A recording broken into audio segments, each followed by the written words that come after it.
السلام علیکم ناظرین، نظامی موٹیویشنل چینل کی انتہائی اہم نشریات تصنیفات نظامی میں خوش آمدید۔ میں ہوں آپ کا میزبان عزیر فاروق نظامی۔ ناظرین، ہم آپ کے بے حد مشکور ہیں کہ آپ نے نظامی موٹیویشنل چینل کی خصوصی نشریات درِ نیاب کو بے حد پسند فرمایا اور اس کا فیڈ بیک بھی ہمیں آپ کا بہت اچھا ملتا رہا، اور آپ کی دعاؤں سے آپ کا یہ چینل ترقی کے منازل طے کر رہا ہے، اور آپ کی محبتوں کو مد نظر رکھتے ہوئے ہم نے نئی نشریات تصنیفات نظامی کے نام سے آغاز کیا ہے، اور اس میں ہمارے ساتھ موجود ہوں گے آپ کی جانی پہچانی اور معروف شخصیت جناب عمر فاروق نظامی صاحب۔ آئیے ان سے ملاقات کرتے ہیں اور ان کی تحریر کردہ تصنیف سماعت کرتے ہیں۔ السلام علیکم۔ وعلیکم السلام جی۔ سر، سب سے پہلے تو میں آپ کا بے حد ممنون و مشکور ہوں کہ آپ نے میری چھوٹی سی نشریات میں تشریف آوری فرمائی۔ میں اس پر آپ کا ممنون و مشکور ہوں کہ آپ نے اپنی اس ٹرانسمیشن کا مجھے حصہ بنایا، اور ناظرین کو میں یہ بتانا چاہوں گا کہ یہ عزیر نظامی صاحب کی کاوشوں کا نتیجہ ہے کہ یہ جو تصنیفات نظامی ہے یہ ٹرانسمیشن آپ کے پاس پہنچ رہی ہے، کیونکہ بار بار ان کے اصرار سے کہ عمر بھائی آپ اپنی تصانیف ہمیشہ تحریر کرتے رہتے ہیں، کبھی کالم لکھتے ہیں، کبھی غزل گوئی، کبھی نظم لکھ لی، تو آپ اس طرح کریں کہ ایسا پروگرام شروع کرتے ہیں جس میں آپ کی تصانیف جو ہیں وہ ناظرین تک پیش کی جائیں۔ تو جناب میں اس پر آپ کا ممنون و مشکور ہوں، اور آپ کو مبارکباد پیش کرتا ہوں کہ بڑی خوبصورت انداز میں آج پہلا دن ہے آپ کا ٹرانسمیشن آپ چلا رہے ہیں ایز اے ہوسٹ، اور مجھے بڑی خوشی ہوئی۔ اور ناظرین آپ میں سے بھی اگر کوئی شخص یہاں پر آئے گا اور مجھے آ کے کہے گا کہ میں یہاں پر ہوسٹنگ کرنا چاہتا ہوں یا اپنا کوئی کردار ادا کرنا چاہتا ہوں، تو مجھے بڑی خوشی ہوگی۔ اور یہ پلیٹ فارم میں نے بنایا ہی ان لوگوں کے لیے تھا جو فریش لوگ ہیں، ان کے پاس ٹیلنٹ تو موجود ہے لیکن اس کو گرو کرنے کے لیے اور اس ٹیلنٹ کو تمام احباب کے سامنے پیش کرنے کے لیے بہتر پلیٹ فارم موجود نہیں ہے۔ تو نظامی موٹیویشنل آپ کو پلیٹ فارم مہیا کرتا ہے۔ اس موٹیویشنل چینل کا اصل مقصد بھی یہی ہے کہ آپ لوگ جو اپنے اندر ٹیلنٹ چھپا کے بیٹھے ہیں آپ ہمارے پاس تشریف لائیں، اور انشاءاللہ آپ کے ساتھ محبت فرمائی جائے گی۔ تو جی عزیر۔ نہیں عمر بھائی، آپ نے جو حوصلہ افزائی میری کی میں اس پہ بھی آپ کا بے حد ممنون و مشکور ہوں۔ تو ناظرین، میں آپ کے اور عمر بھائی کے درمیان زیادہ وقت حائل نہیں رہنا چاہتا، تو بسم اللہ کیجئے سر۔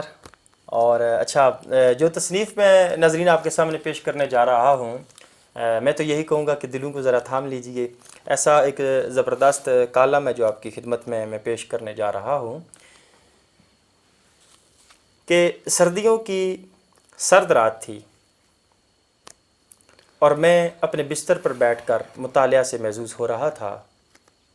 میرا دل چاہا کہ ساتھ چائے کا مزہ لیا جائے، تو میں نے اپنے سے جو چھوٹی بہن ہے اسے کہا کہ جاؤ اور میرے لیے چائے لاؤ۔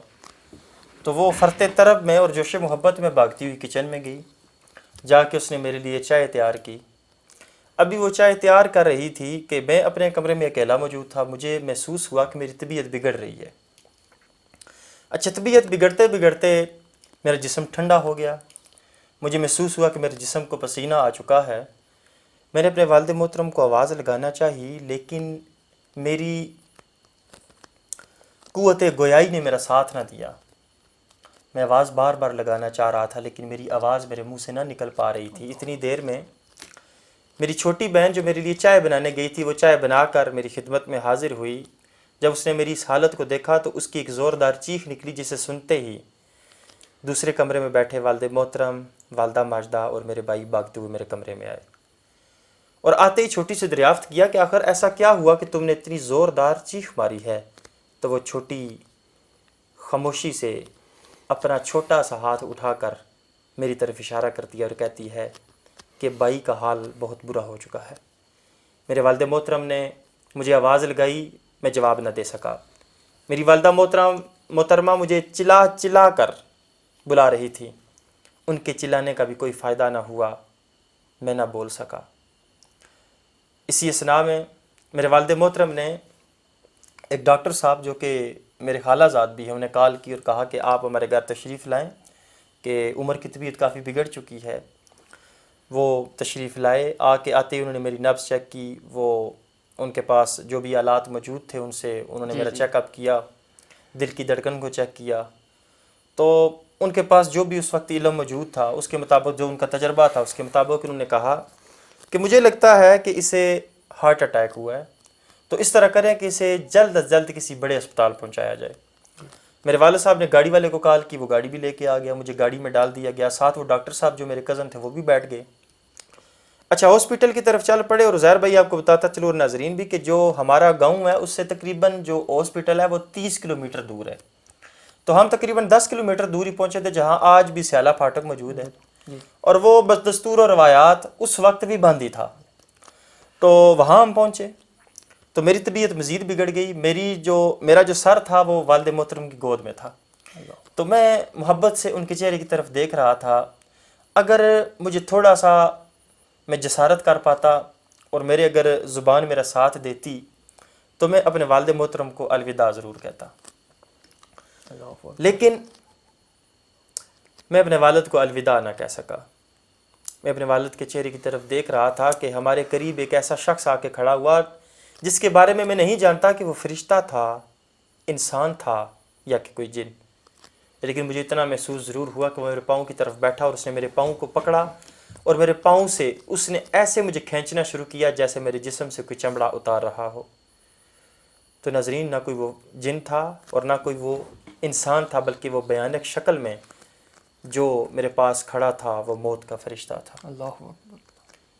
وہ میرے جسم سے چمڑے کو نہیں بلکہ میرے جسم سے روح کو نکال رہا تھا، میرے جسم سے روح کے تعلق کو کمزور کر رہا تھا۔ ناظرین، میں دیکھ رہا تھا کہ میرے والد محترم چلا اٹھے اور ساتھ بیٹھے میرے جو خالہ زاد ڈاکٹر ہیں ان سے کہا کہ آؤ، عمر کی طبیعت مزید خراب ہو چکی ہے۔ وہ بھاگتے ہوئے آئے اور انہوں نے میری نبض پہ ہاتھ رکھا اور ساتھ ہی میرے والد کے سینے کے ساتھ لپٹ گئے اور کہنے لگے کہ آج عمر ہم میں موجود نہیں ہے۔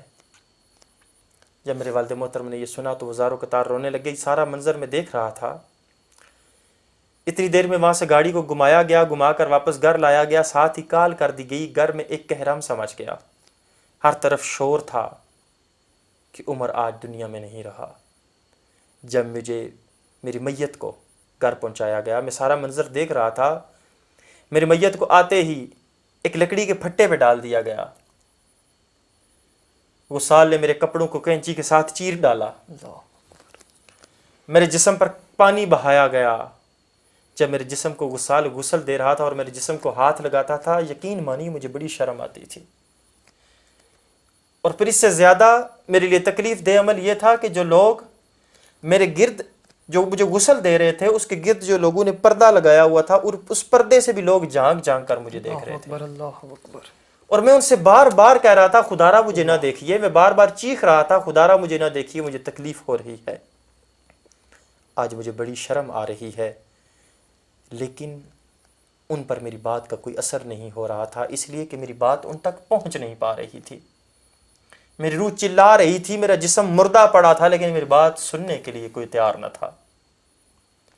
اسی دوران ایک سفید کپڑے میں مجھے لپیٹ کر میری میت کو عورتوں کے سپرد کر دیا گیا۔ میں دیکھ رہا تھا نامحرم عورتیں مجھ سے لپٹ رہی تھیں، میرے چہرے کو چوم رہی تھیں۔ میں چلا چلا کر کہہ رہا تھا خدارا میرے جسم کو مت چومو، تم نامحرم ہو، میرے جسم کو ہاتھ مت لگاؤ، لیکن میری بات کوئی نہیں سن رہا تھا۔ میں بار بار کہہ رہا تھا خدارا رونا چھوڑ دو، فقط کوئی قرآن مجید فرقان حمید پڑھنے والا شخص قاری میرے پاس بٹھا دو جو میرے لیے قرآن مجید فرقان حمید کی تلاوت کرے تاکہ وہ میرے لیے توشہ آخرت بن جائے۔ لیکن ناظرین، کوئی میری بات سننے کے لیے تیار نہ تھا۔ اتنی دیر میں ایک شخص بھاگتا ہوا آیا اور کہنے لگا کہ آج اعلان کر دیا گیا ہے۔ کہا اعلان کس چیز کا؟ کہا اعلان کیا ہے کہ شاعر اہل سنت شہنشاہ نقابت عمر فاروق عمر نظامی صاحب انتقال فرما گئے ہیں، جن کی نماز جنازہ کل صبح 10 بجے ادا کی جائے گی۔ میں بڑا حیران ہوا، میں اسے جھنجھوڑ رہا تھا، پکڑ پکڑ کے مجھے کہہ رہا تھا کہ خدارا مجھ پر رحم کر، اتنے القابات میرے ساتھ مت لگاؤ، میرا بڑا برا حال ہونے والا ہے۔ آگے قبر کی منزل مجھے نظر آ رہی تھی ناظرین، بڑی کٹھن منزل تھی وہ۔ میں خون کے آنسو رو رہا تھا، لیکن کوئی میری بات سننے کے لیے تیار نہ تھا۔ تھوڑی ہی دیر گزری، ایک شخص بھاگتا ہوا آیا اور کہنے لگا کہ دوسرے غسل کے لیے میت کو لے جایا جائے کیونکہ تدفین کی تیاری مکمل کی جا چکی ہے۔ مجھے دوبارہ غسل کے پھٹے پہ ڈالا گیا، پھر مجھے ننگا کیا گیا، پھر میرے کپڑے اتارے گئے۔ ناظرین، جب میرے کپڑے اتارے گئے مجھے بڑا حیا آ رہا تھا، بڑی حیا اور شرم محسوس ہو رہی تھی، پر میں کیا کرتا، میں مجبور تھا، میں کسی کو کچھ نہیں کہہ سکتا تھا۔ کیونکہ کوئی میری بات کو سن نہیں پا رہا تھا۔ مجھے غسل دے دیا گیا، مجھے کپڑے میں لپیٹ دیا گیا جسے کفن کا نام دیا جاتا ہے، اس پہ خوشبو لگائی گئی۔ جب میں نے خوشبو کو سونگھا تو مجھے محسوس ہوا شاید اب کچھ بہتر ہونے والا ہے، لیکن ناظرین کچھ بہتر نہ ہوا، کیونکہ میرے سگے بھائی، میرے خالہ زاد، میرے ماموں زاد، میرے چچا زاد، حتیٰ کہ میرے دوست احباب تک میری نماز جنازہ میں شریک ہوئے، لیکن وہ سب بے وضو تھے۔ اللہ اکبر، استغفر اللہ استغفر اس سے بڑی ظلم و زیادتی کی داستان میں اور کیا رقم کروں کہ انہیں نماز جنازہ کی دعا تک یاد نہ تھی، اور وہ اپنے ضمیر کا سودا کر کے میرے جنازہ میں شریک ہوئے۔ استغفر اللہ، اللہ اکبر۔ میں چلا چلا کر انہیں جھنجھوڑ رہا تھا، خدارا کچھ رحم کیجئے، کم از کم نماز جنازہ کی دعا یاد نہیں کر سکتے تو وضو تو کر سکتے ہو۔ اس ناپاکی کی حالت میں میرے ساتھ ظلم مت کرو، کل تم نے بھی اس جگہ پہ آنا ہے، کل تم نے بھی اسی جگہ، اسی طرح جس طرح آج میرا میت پڑا ہے تمہیں بھی سامنے رکھا جائے گا۔ بے شک بے شک۔ ناظرین میں انہیں جھنجھوڑنے کی کوشش کر رہا تھا، اسی دوران علماء و مشائخ کی آمد کا سلسلہ شروع ہوا۔ میرے جسم کے اندر، میری روح کے اندر مسرت کی ایک لہر دوڑ پڑی کہ شاید اب کچھ بہتر ہوگا، کیونکہ علماء آ چکے ہیں، مشائخ آ چکے ہیں۔ لیکن ناظرین کچھ بہتر نہ ہوا، کیونکہ وہ لوگ بھی فقط اس لیے آئے تھے کہ میری والد محترم کی نظروں میں اپنی حاضری لگوا سکیں۔ وہ میرے لیے کوئی تحفہ نہ لائے۔ میرے جنازہ میں جتنے لوگ شریک تھے فقط اپنی حاضری لگوانے کے لیے آئے تھے۔ کسی نے یہ نہ کہا کہ گھر سے چلا ہوں اس کا جنازہ پڑھنے کے لیے، کم از کم 1 دفعہ سورہ فاتحہ اور 3 دفعہ سورہ اخلاص ہی پڑھ لوں۔ کسی کو ناظرین اتنی توفیق نہ ہوئی۔ قصہ مختصر، میرا جنازہ پڑھا دیا گیا، تدفین کی تیاری مکمل کی گئی، مجھے قبر میں اتار دیا گیا۔ لحد میں اتارنے کے بعد میرے اوپر مٹی ڈال دی گئی۔ جب میرے اوپر مٹی ڈالی جا رہی تھی، میں رو رو کے کہہ رہا تھا اپنے والد محترم سے، بابا مجھے اکیلا مت چھوڑیے۔ ناظرین میں بھائیوں سے کہہ رہا تھا مجھے اکیلا مت چھوڑیے، آج مجھ پر بڑا مشکل وقت آ چکا ہے، لیکن کوئی میری بات سن نہیں رہا تھا۔ مجھ پر مٹی ڈال دی گئی، دعائیں کر دی گئیں، وہاں سے سب چل پڑے۔ میں اپنے بھائی کے پاؤں سے لپٹ گیا، میں نے کہا بھیا تو نہ جا، تو میرے ساتھ جنا ہے، تو نہ جا، آج تیری ضرورت ہے، یہاں بیٹھ کر میرے لیے کچھ پڑھ لے تاکہ نکیرین کے سوالات میں مجھے کچھ آسانی ہو۔ میرا بھائی بھی روتا روتا مجھے اکیلا چھوڑ کے آ گیا۔ میں نے کہا والد محترم میری بات سنیں گے، یہ بڑا مخلص رشتہ ہوا کرتا ہے۔ میں پاؤں سے لپٹا، میرے والد محترم نے بھی میری بات نہ سنی، وہ بھی گھر واپس آ گئے۔ الغرض ناظرین میں اکیلا اپنی قبر میں موجود رہا، قبرستان ویران ہو گیا، صرف اپنی اکیلی قبر میں اکیلا میں موجود تھا، جہاں میری تمام دوستیاں دم توڑ چکی تھی، میرے تمام رشتہ دار میرا ساتھ چھوڑ چکے تھے۔ میں اکیلا بیٹھا تھا کہ اتنی دیر میں ہولناک شکلوں والے وہ فرشتے جنہیں نکیرین کہتے ہیں، زمین کو اپنے دانتوں راتوں سے چیرتے ہوئے میرے پاؤں کی طرف آ کے کھڑے ہوئے، اور آتے ہی مجھ پر سوال کر ڈالا، تیرا رب کون ہے؟ اللہ اکبر، اللہ اکبر۔ ناظرین میں خاموش رہا۔ مجھ سے انہوں نے کہا تیرا دین کون سا ہے؟ ناظرین میں خاموش رہا۔ انہوں نے کہا تو اس ہستی کے بارے میں دنیا میں کیا کار کرتا تھا؟ عزیر نظامی صاحب میں خاموش رہا۔ اللہ اکبر۔ جب انہوں نے میری خاموشی کو دیکھا، انہوں نے ایک ہتھوڑا نکالا، جس ہتھوڑے کے بارے میں یہ لکھا جاتا ہے کہ اس ہتھوڑے کی اگر آواز زندہ لوگ اپنے کانوں سے سن لیں تو بے ہوش ہو جائیں۔ اللہ اکبر، اللہ اکبر۔ وہ ہتھوڑا نکال کر نکیرین نے میرے سر کے قریب لانے کی کوشش کی، جوں ہی وہ ہتھوڑا میرے سر کے قریب پہنچا، ناظرین میری آنکھ کھل گئی۔ میں اپنے بستر پہ بیٹھ گیا اور رونے لگا اور رب کا شکر ادا کرنے لگا، شکر ہے میرے مولا یہ صرف خواب تھا، حقیقت نہیں تھی۔ اور ساتھ ہی میں نے یہ نیت کر لی کہ اللہ کی عزت کی قسم کبھی کسی کا جنازہ بے وضو نہیں پڑھوں گا۔ ساتھ ہی یہ نیت کر لی اللہ کی عزت کی قسم جب کسی کے نماز جنازہ میں جاؤں گا دعائے نماز جنازہ کو ضرور یاد کروں گا، اور ساتھ ہی یہ نیت کر لی کہ کبھی بھی اپنی کسی میت کی بے حرمتی نہیں ہونے دوں گا، اور ساتھ ہی یہ نیت کر لی کہ جب بھی اپنا کوئی دنیا سے جائے گا آقا علیہ الصلوۃ والسلام کی حدیث پر عمل کرتے ہوئے اس وقت تک اس کی قبر پر موجود رہوں گا جب تک کہ جتنی دیر ایک اونٹ کو ذبح کرنے کے بعد اس کا گوشت بنانے کے بعد تقسیم کرنے میں لگتی ہے. اتنی دیر اس کی قبر پہ ضرور بیٹھوں گا اور کچھ ورد و وظائف کروں گا تاکہ نکیرین کے سوال میں اسے آسانی ہو. ناظرین، کل جنازہ آپ کا بھی ہونا ہے. آپ لوگوں کو دھوکہ دیتے ہیں تو کل آپ کو بھی لوگ دھوکہ دینے کے لیے آئیں گے. اللہ آپ بے وضو کسی کے جنازہ میں جاتے ہیں تو آپ کے جنازہ میں بھی بے وضو شریک ہوں گے. آج آپ اس مردے کی تکلیف کو محسوس نہیں کرتے، لیکن کل آپ ضرور محسوس کریں گے، کیونکہ آپ پر وہ وقت آ چکا ہوگا. وقت بہت نزدیک ہے کہ آپ کے سر پر بھی نکیرین ہتھوڑا لے کر کھڑے ہوں گے. خدا را کچھ رحم کیجئے، اس سے پہلے آخرت کی تیاری فرما لیجئے. اللہ تعالیٰ کی ذات سب سے پہلے مجھ کو اور پھر آپ کو عمل کی توفیق عطا فرمائے. آمین. یہی تھا جو تصنیف آپ کے سامنے میں نے پیش کرنی تھی، اور اس کا مقصد بھی صرف یہی تھا کہ شاید کسی کے دل میں میری بات اتر جائے، ماشاءاللہ بہت اچھا میسیج ہے عمر. اور کسی ایک نے بھی اگر عمل کر لیا تو میری زندگی اور آخرت دونوں سنور جائیں گی. اور میں دوبارہ آپ کا ممنون و مشکور ہوں کہ آپ کی اس کاوش اور محبت سے یہ جو سلسلہ ہے جو تصنیفات نظامی کا جو شروع ہوا ہے، تو اس کو انشاءاللہ دوام حاصل ہوگا اور دن بدن انشاءاللہ ترقی کی منازل کو طے کرے گا.